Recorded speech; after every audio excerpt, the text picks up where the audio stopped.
Hello and welcome to Unpack the Deck. Today we're talking about a very new presentation about manufacturing, how to accelerate with the edge.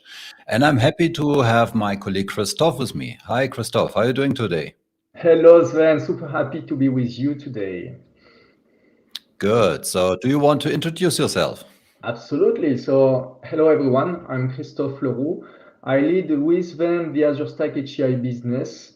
I cover the EMEA region, and that means that we help partners and customers when it comes to modernizing their sites with the Azure technology.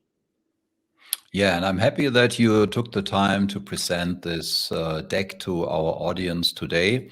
And if you wonder where to get the slides, that's super simple because 2 weeks ago I launched a new Azure Stack HCI website. You can see the URL here, svenlangenfeld-techtalk.com.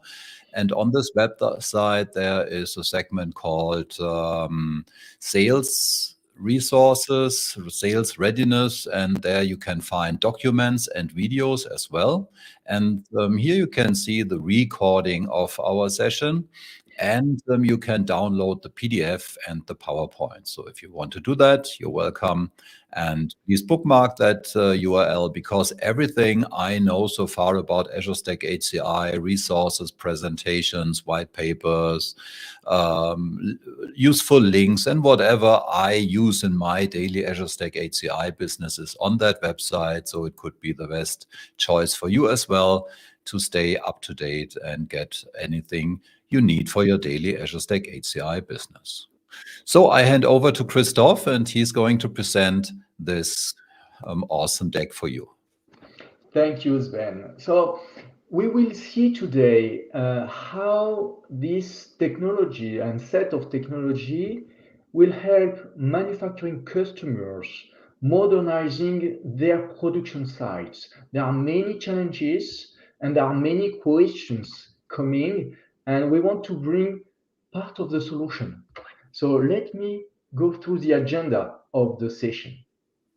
So we will start by looking at the challenges and solutions for the manufacturing industry. Then we'll spend some time of the value proposition of the modernized infrastructure. We'll talk a lot about IT/OT convergence, which is also one of the enabler of a modern manufacturing approach. And finally, we'll discuss what Microsoft brings into this reflection in terms of components and platform.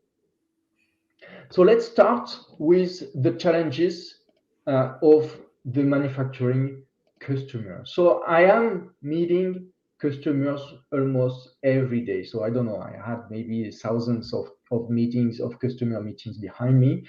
And I can feel patterns in terms of challenges and ambition for those customers. And I have grouped them in this slide. And when I present that to a customer, usually they say, yes, I relate to those challenges. We have the same challenges, maybe not all of them, but a number of them exist in our context. So what are those challenges? First, there is some obsolescence in the IT/OT infrastructure, and we have a platform that might be end of support. We have software that might be end of support, and we are in a reflection of changing this platform, and we don't know exactly what is the right choice for the next platform.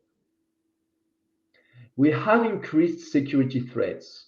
So we know that we are a target as any company that makes business. So we want to secure as much as possible because we know the damages that security attack can cause. So let's make sure that we protect ourselves against the new security threats. We have number of sites. We have 50 factories, 100 factories, 500 factories, whatever the figure is.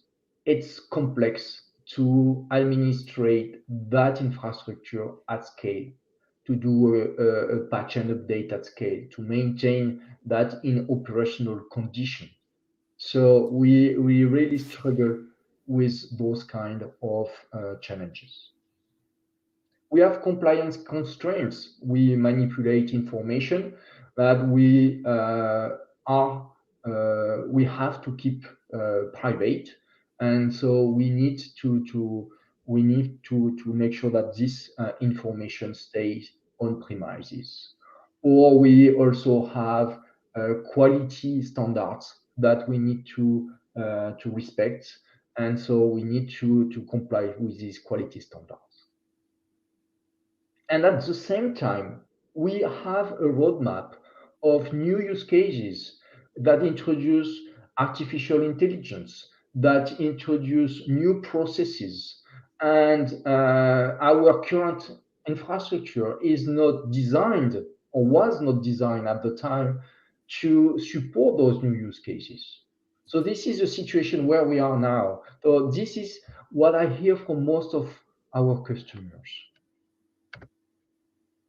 So very high level, at sky level, we say, well, what would be the solution to those challenges?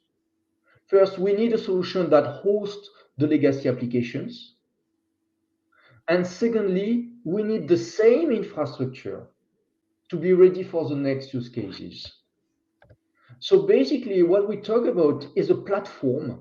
It's a wide word. Platform can be many things, but it's a unique platform that have characteristics of being secured, being resilient, being ready to host those legacy applications, being easy to be managed, and at the same time, the same platform would be there to enable the new use cases. So this is the principles of that approach. So this value proposition is basically, let's do more with less. With one single platform, we do less effort of managing the solution. We use a central portal. We use patch and update at scale. We automate using templates. We secure by design. So less effort for more performance. And secondly, with the same platform, no need to deploy something specific. We innovate with smart use cases. For instance, energy management, factory lines monitoring, predictive maintenance, improved quality. So we have a number of use cases that are on the table of our customers right now. And the question is, what is the approach? Should I deploy a specific infrastructure for each use case, or should I make sure that those use cases rely on that platform? So this is the topic of the conversation. Here is an example of a customer that has decided to deploy that platform, and we have example and names of product there. This customer is SKF, and then produce bearings. So you can see bearings at the top here. So this is this piece of equipment that you can find in any machine, in any car. So you can imagine that being a leader of bearings is quite an intense activity. They have 106 factories in 28 countries, and they wanted to modernize their factories with data-driven manufacturing. They wanted to react before deviation appears, so do predictive maintenance and predictive adjustment. They want to start the production just in time, so they wanted to make sure that the pace of the production was perfect. They wanted a cloud operating model with a centrally managed platform, and they wanted automation solutions.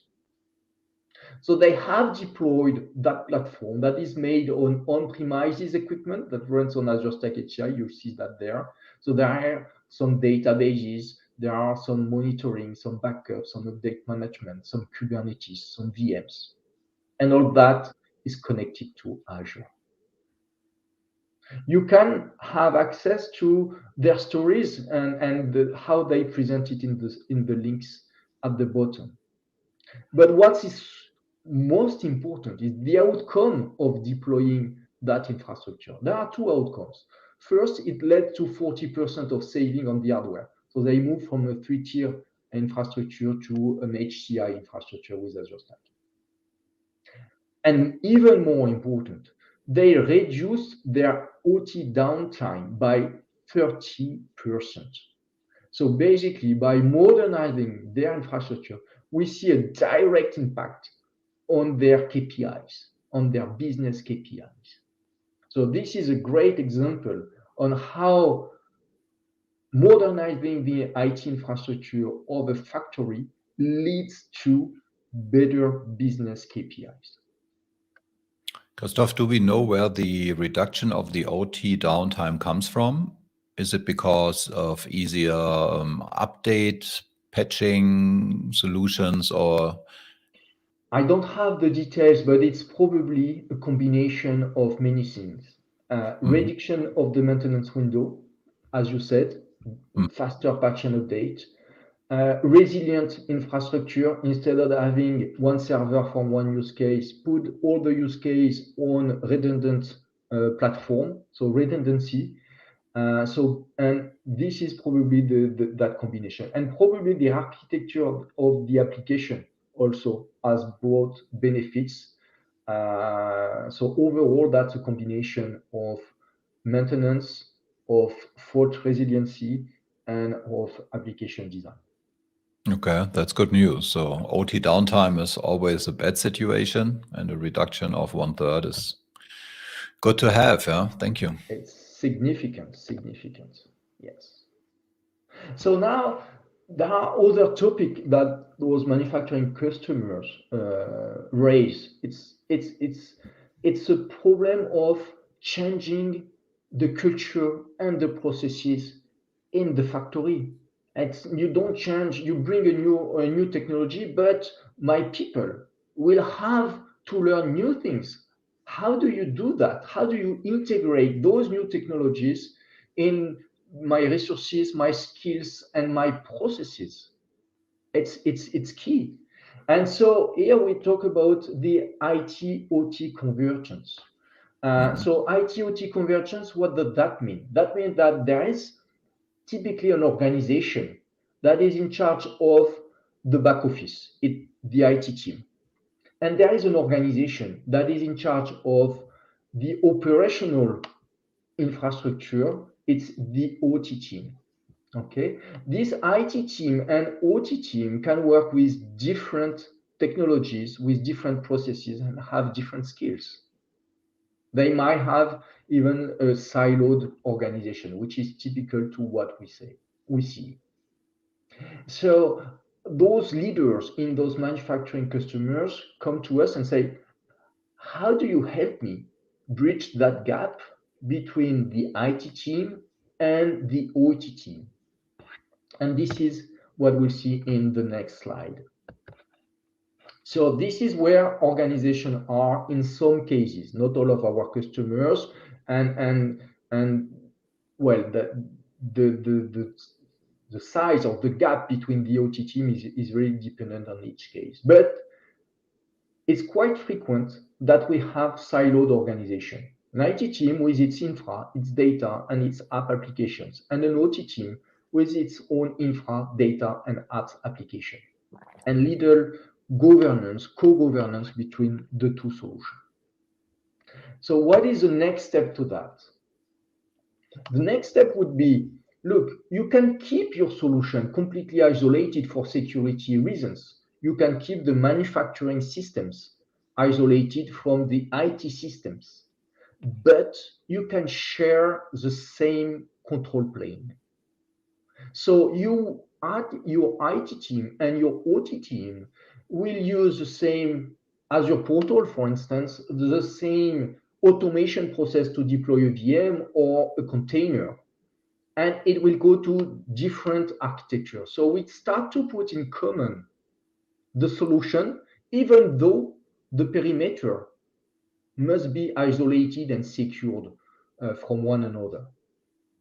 So and by doing that, we also have IT team and OT team speaking the same language, sharing the same reporting, having data that can be put in common.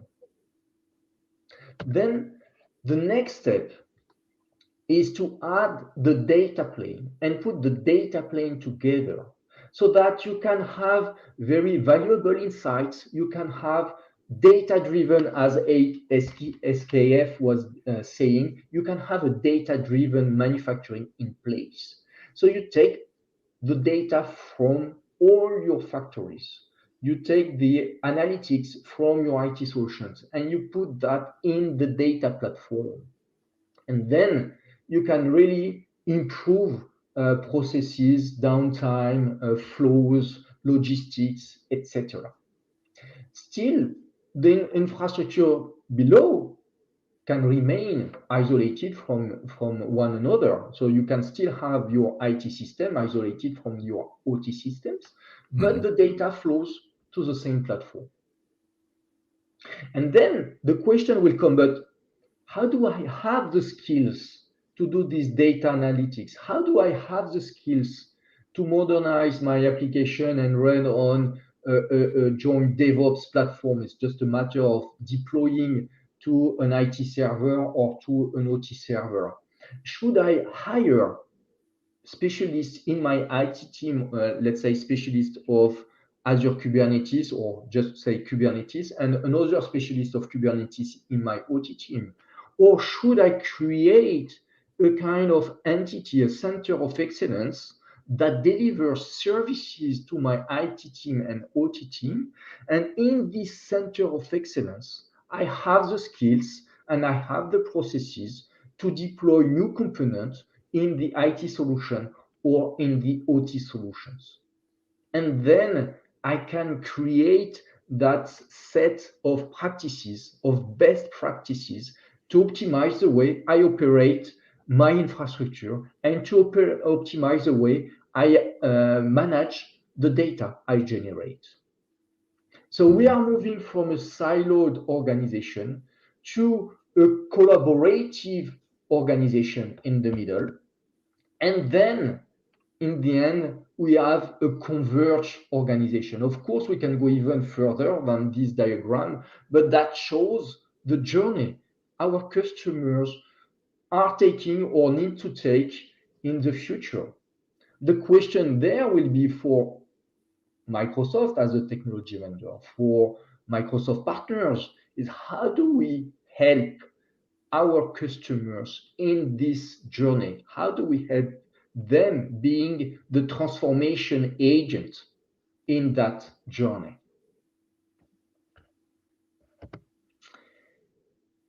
And so here is one of the components on how does Microsoft help customers in that journey. It's called Adaptive Cloud. So Adaptive Cloud is a concept. It's not a product that you buy. It's a concept that allows customers to leverage the cloud, let's say, technologies and deploy that technology anywhere. You can deploy it in what we call edge. We can deploy it in distributed infrastructure. You can deploy it on multi-cloud, on hybrid form. You can add IoT in Adaptive Cloud. So it's a matter of having an end-to-end approach where you leverage those cloud technologies where needed. And yes, Ben, you have a question eventually? No question, just No question. agreed that this makes a lot of sense to put all those siloed departments or segments of a company together with the adaptive cloud to bring everything together with one solution. Of course, a mix of different products, but all these products are combined and useful in all these segments. That's really great to see. Exactly. So the idea behind is to operate with AI, enhance central management and security. We'll see what that means. So we talked about centralization, we talked about security. We talk about rapidly developing and scale application across boundaries. So that means better go-to-market and faster go-to-market, faster pace of innovation. Be ready for that.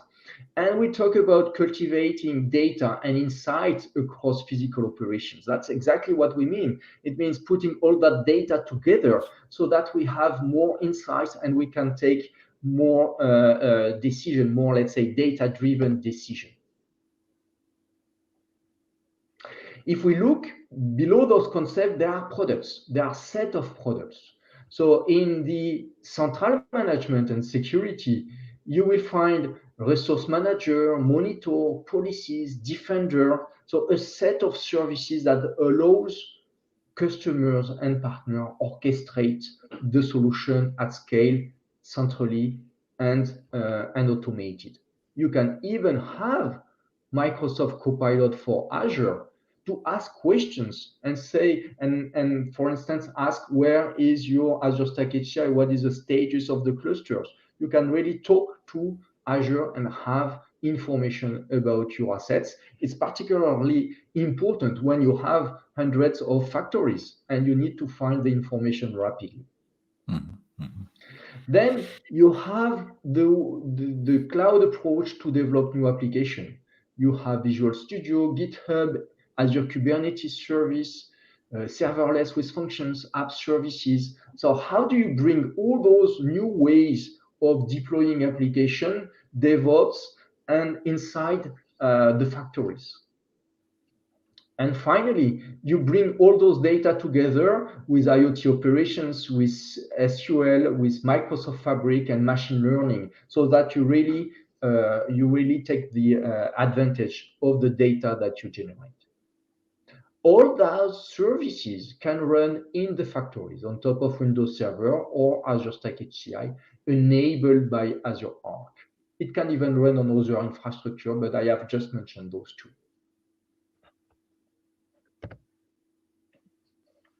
So in the end, and this is my last slide, in the end, when we build a platform, and I was talking about the platform in one of the first slides, the platform is what? It's a combination of infrastructure, operating systems, services, and orchestration. And this infrastructure, services, and orchestration can run end-to-end from the manufacturing sites to the public cloud. And that allows you to leverage both at the same time.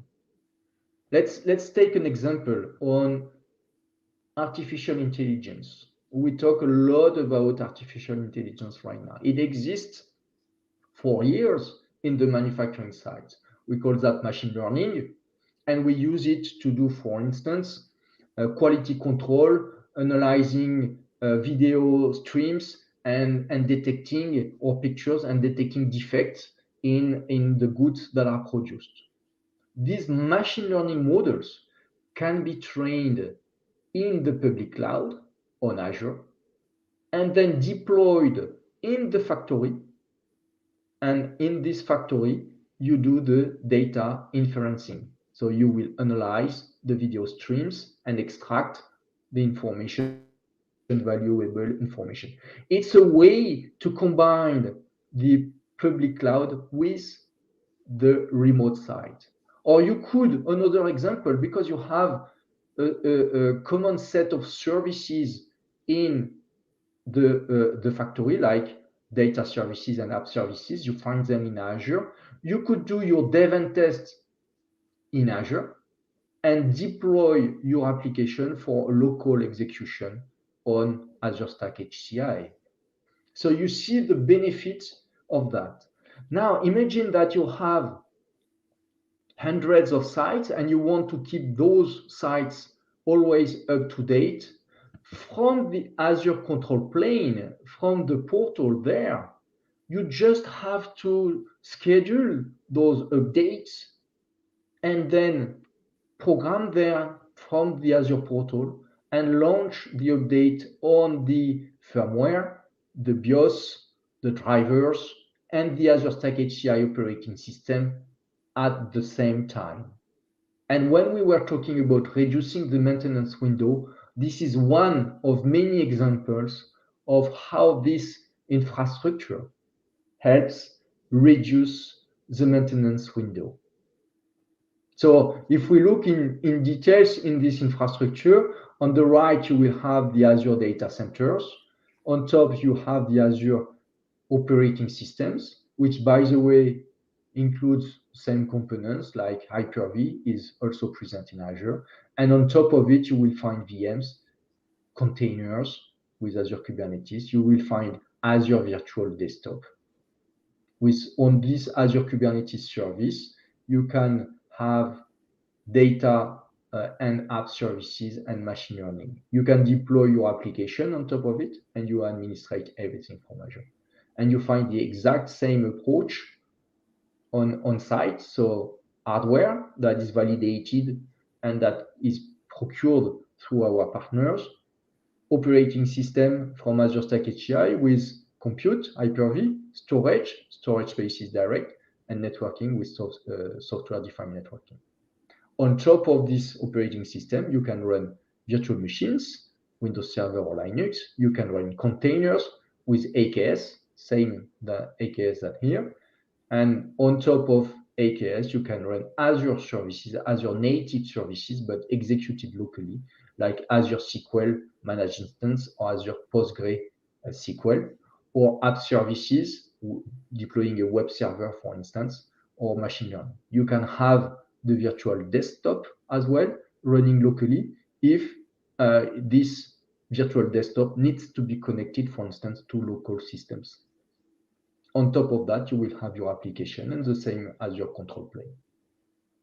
I like that slide very much, Christophe. Really a great slide, because you can see that both solutions like Azure, the public cloud, and Azure Stack HCI, the on-premises private cloud, perfectly match together in a real hybrid cloud managed by one control plane for both worlds. You can use applications, you can use VMs, containers, and Azure Virtual Desktop on both sides. And you can decide by deployment where you want to deploy, on Azure in some of our regions across the world, or on Azure Stack HCI, no matter where it's located. You have one control plane to manage everything, to monitor everything, to secure everything. It's really a great solution. And I like that slide because it makes it so visible. Yeah. And actually, this is the last slide. I'm happy to take questions if any. So let me know, Sven, if there are questions. There are no questions at the moment, but I think you touched a lot of things that are super interesting, and maybe the audience has some questions about what is Azure Arc, never heard about that, or do you have more information about Azure Stack HCI? I heard that there's a new release that came in February. How about the Azure Virtual Desktop? Can I really run it on premises? Never heard about that. So if you have a lot of questions about everything we touched today, I invite you to visit the website svenlangenfeld-techtalk.com, because you have content about all these topics on that website. So you have video materials, documents, you have resources, you have links to official websites, and you have the best possible information I have seen all across the world collected on one place. Every second week, there will be the Azure Stack HCI show on YouTube channel, and on LinkedIn, for example. I'm posting everything that's relevant on the LinkedIn channel, Azure Stack HCI Tech Talk. On that website, you will find links to all these LinkedIn channels from myself, from colleagues all across the world, YouTube channels with helpful content. So if you need anything, please go to that website. And on individual support, you can find my contact. So whenever you want to get in contact with me or Christophe individually, you can find our LinkedIn profile or my email address. So don't hesitate, reach out to us. And if you have some customers in the management segment, or for example, retail, so these two segments are our main target group for Azure Stack HCI. But of course, if you have a data center and you want to modernize it with a hyper-converged infrastructure, we are happy to talk to you as well. Cool. So thanks a lot, Christophe, for your time and presenting that deck. Anything you would like to add for today? No, thank you so much, Sven, for organizing those Unpack the Deck series. I can only recommend to review the other sessions of this series. I can only recommend to go to your website as well. So we are there also to help our customers and partners. Please feel free to submit some ideas on sessions, and we'll be happy also to prepare sessions just for you. So thank you very much. Have an excellent day. Bye-bye. Bye-bye.